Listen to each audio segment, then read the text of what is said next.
I understand you want to expand the universe, but this much?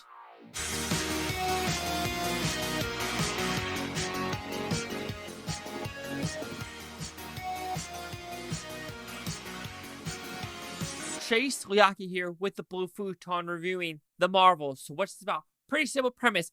This is a sequel to the movie that came out in 2019?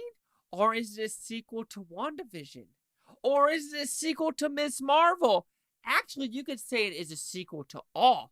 So technically, is this the fourth movie in the franchise? Maybe, but anyway, there's a destroyer that wants to kill Captain Marvel. And in the meantime, Miss Marvel and Captain Rambo team up.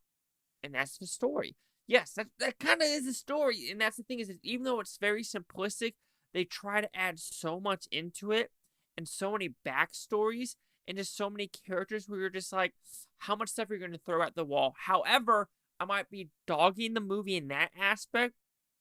When the hour and 45 minutes was done, I wasn't in pain. I can promise you that. But I am so sorry. I forgot to put these on. Yes, I saw this in 3D and 4DX. So let's talk about the 3D first. Pleasantly surprised. This is where I was a little nervous because the first 10 minutes, they had to restart the projector because there was a power outage. But when the 3D actually started to work, when the projector was fixed, pleasantly surprised. Good pop-out effects, good depth. I thought it was pretty good. Like, I was used to some of these older post-production movies nowadays. If it's not animated, it kind of looks like shit. This doesn't have that problem. So good job, Marvel, for stepping it up. And then let's talk about the 4DX. It's an action movie, so of course, you're going to get the 4DX experience with this movie. Bunch of action set pieces, a lot of boom, boom, bam, bam, bam, bam, bam, bam, blast, blast, blast, blast, blast. And then the wind coming in, the water coming as well. But so, technical aspect of the movie theater experience, I give it a thumbs up. So then we talk about the special effects. It's kind of going that route. I wasn't mad at it. There is some bad green screen, but I prefer this way more over Ant-Man. At least with this movie, I felt like I was in some worlds. Even though we were in outer space, I felt like, oh, that is the water planet. Oh, that is Nala. Oh, that is Earth. I felt differences. But with Ant-Man, I felt like I was in a room with screens. And fortunately, this doesn't go that route. So when going by Marvel movies this year, Ant-Man, Marvel's, Guardians. Guardians is way above the rest. So when talking more about this movie, the actors, I have no issue with the acting whatsoever. Technical craft, like I said before, I have no issues with it. Again, kind of like with the first Captain Marvel, it's the writing that's the issue. However, how I talked about in the first Captain Marvel, how I thought the directing just didn't click, I feel like the directing in this one was a lot better, more fluid, more wide shots. We got to understand some of the characters a little bit more, and we actually got to see what was happening with the action set pieces. So positive there. But again, it's the writing. I don't know who wrote this. I don't know if she's the only one that wrote this one, but I think there was a lot of pushback with what should be in the script. There was a lot of storyline. Like I said, do you want to continue the Captain Marvel storyline with Jude Law going back?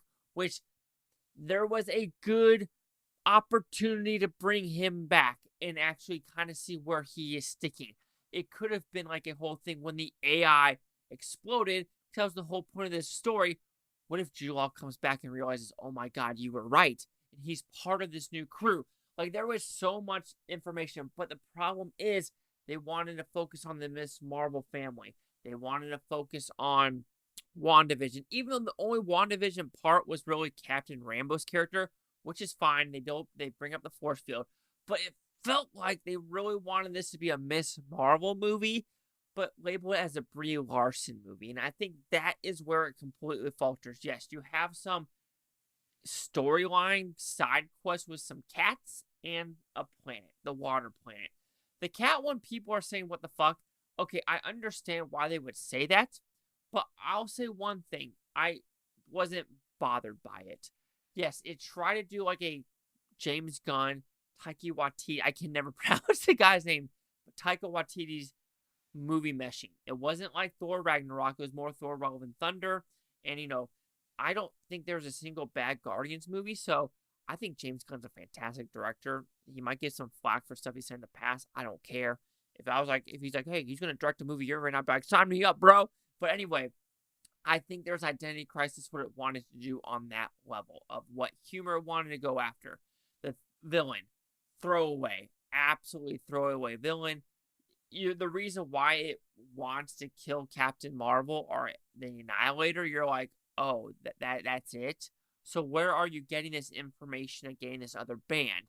Which I think that falters on me because I never watched Miss Marvel. I tried, I couldn't do it. It just felt kiddie, and that's where I was scared for the first 15 minutes of this film because we were doing this her drawing and being besties and we're twinsies, and I was like, oh no, what are we trying to do? So the tonal shifts and what it wanted to do in this film, I just wasn't feeling it.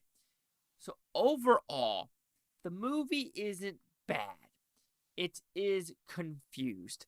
Like I said, it doesn't know if it wants to start off a new female Avengers. It doesn't know if it wants to go into a new realm. You know for a fact we're going Fantastic Four. You know for a fact there's Blade. You know for a fact there's X-Men. You know for a fact Deadpool is going to kind of come into this. So, like I said, I don't know if I could blame the director for what Kevin Feige, the producer, is trying to do. I kind of blame this movie on him for miscalculations of where the Marvel Universe wants to go in the next phases. So I'm putting the blame on Kevin Feige on this one for making it a bumbling, confusing film.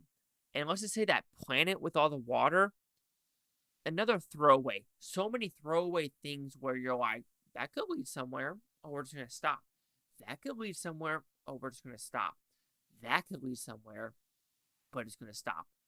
Like I said, Jude Law could have done something to this film, but they decided to focus. I want to say they decided to focus on girl power, but they kind of focused on girl power. So the Marvels will receive a 2.5 out of 5 of Futons, which goes at 50%. Now you might be wondering, you just reviewed Captain Marvel, and now this you're giving the same score. Which one is better? Oh my God, that's a hard question. That truly is a hard question. I think, even though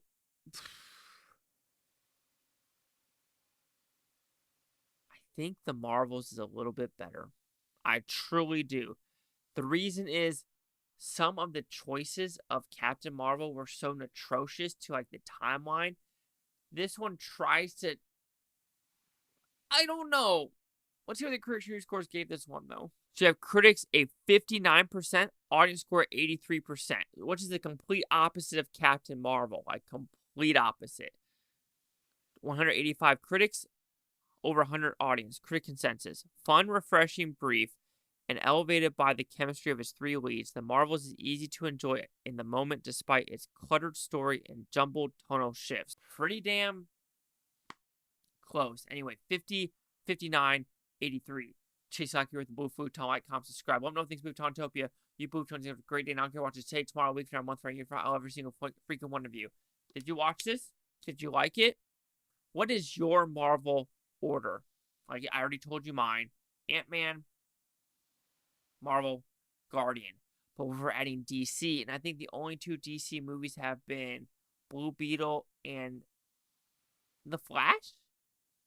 I've watched so many movies. But anyway, quick thing. It would probably go Ant-Man, Blue Beetle, The Marvels, Flash. And those are really... And then Guardians. Yeah, I didn't like Blue Beetle. That was more generic than anything combined.